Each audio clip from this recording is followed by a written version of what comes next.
Nossa maldição é nossa maior dádiva. O reino de Gilneas apoiou a aliança durante a Segunda Guerra, mas cortou todos os laços quando percebeu que a aliança precisava mais deles do que eles da aliança. Isolados do mundo exterior, Gilneas foi envolvida pela escuridão e a maldição Worgen devastou a nação, levando a uma guerra civil. Apesar disso, os Gilneanos mantiveram alguns traços de humanidade por enquanto. Bem-vindo à Biblioteca de Azeroth. Nesse vídeo vou explorar a conturbada cidade de Gilneas e passar um pouco na maldição Worgen, mas vou fazer um vídeo só para os Worgens. Se você está curtindo, deixe seu like e comente, isso mostra demais seu apoio ao canal. Agora vamos desde o início. Após a vitória na guerra contra os Trolls, o Império de Arathor entrou em um período de prosperidade e crescimento. Com a morte do rei Thoradin, o Império começou a se expandir, fundando novas cidades-estados em regiões selvagens, incluindo Gilneas. Incapaz de competir com a crescente marinha de Kultiras, Gilneas concentrou-se em fortalecer seus exércitos terrestres e capacidades mercantis. O exército de Gilneas tornou-se um dos mais poderosos de Arathor, igualado apenas por Alterac. Gilneas e Alterac frequentemente combinavam suas forças e lideravam grandes expedições para garantir as fronteiras de Arathor. Tais expedições entraram em contato com os anões e gnomos de Khaz-Modan. Com o tempo, o poder de Gilneas e das outras cidades-estado cresceu, desenvolvendo seus próprios costumes e crenças, e o Império se fragmentou em reinos independentes. Sob o governo do rei Arquibaldi, a nação prosperou, evoluindo para uma potência média formidável, capaz de rivalizar até mesmo com Kultiras ou Stromgarde. No início da Segunda Guerra, Gilneas já era reconhecida como uma entidade significativa no cenário político de Lordaeron.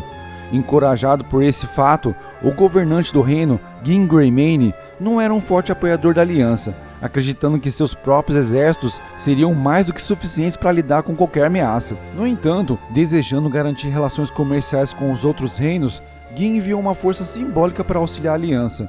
Alguns soldados guionianos se juntaram aos exércitos de Anduin Lothar e lutaram contra a Horda no contraforte nas Terras Agrestes. Quando Alterac foi ocupada pelas tropas da aliança por sua traição, Isiden Perenode, primo da família real, fugiu para Gilneas para conseguir apoio. Pouco depois da derrota da Horda, o desejo de Gilneas de permanecer com a aliança de Lordaeron deu ruim, pois eles pediam a exterminação dos orcs em vez de campos de internamento.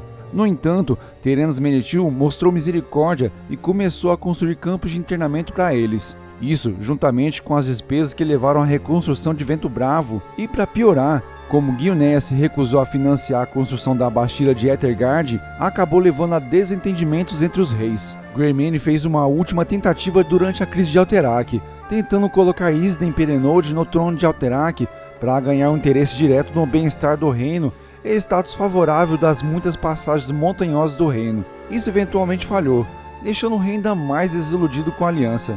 Em uma discussão com o Lord Vincent Godfrey, o rei Greymane questionou se valia a pena ouvir os conselhos de Crowley e Godfrey em se juntar à aliança, afirmando que isso só lhes trouxera Gilneanos mortos. Greymane declarou seus planos de retirar da aliança e isolar Gilneas do resto do mundo.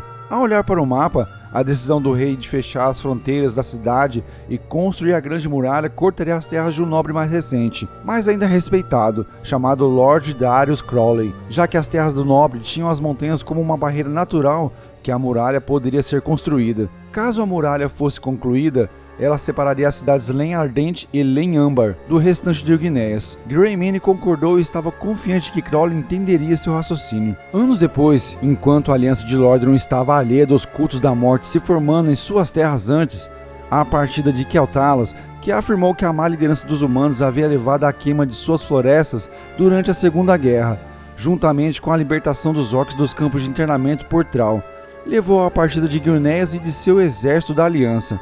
Consequentemente, o rei Greymane começou a construção da muralha, uma enorme barreira de pedra que agora separa Gilneas de Lordaeron, tentando remover para sempre sua nação dos problemas de outras pessoas. A construção da muralha foi concluída antes da Terceira Guerra. Apesar de conseguir isolar seu reino, Greymane tinha outras preocupações em mente. No momento do flagelo de Lordaeron, ele barricou a maioria de Gilneas atrás da muralha e fechou a nação para o resto do mundo. Como o flagelo devastou seus vizinhos e logo estavam do lado de fora da muralha, ninguém, nem mesmo outros humanos, estava autorizado a entrar no reino. Greymane até se recusou a ajudar Lordaeron, que semanas antes havia implorado por ajuda. As terras de Darius Crowley, incluindo as duas cidades citadas, não tinham escolha a não ser sobreviver por conta própria.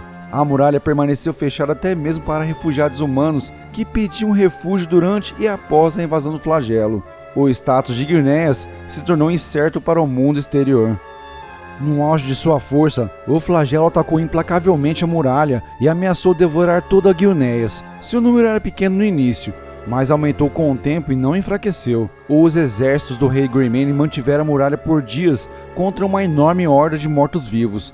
Mas para cada morto-vivo que caía, outro tomava seu lugar. Temendo que a muralha se quebrasse, os portões se abriram e uma grande investida de soldados guineanos saiu para a floresta de Pinha Prata. No entanto, o flagelo os derrotou e os transformou em mortos-vivos. Em uma tentativa desesperada de conter o flagelo, Greymane ordenou ao seu mago da corte, Arugal, que desencadeasse uma arma secreta contra o flagelo, os Worgens, que havia sido contidos por milênios no Sonho Esmeralda. A princípio, tudo correu de acordo com o plano.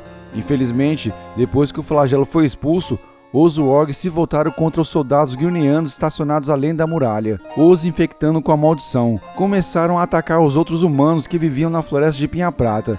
Consequentemente, o rei Greymane ordenou o retorno de suas tropas, bem como o fechamento permanente dos portões da muralha.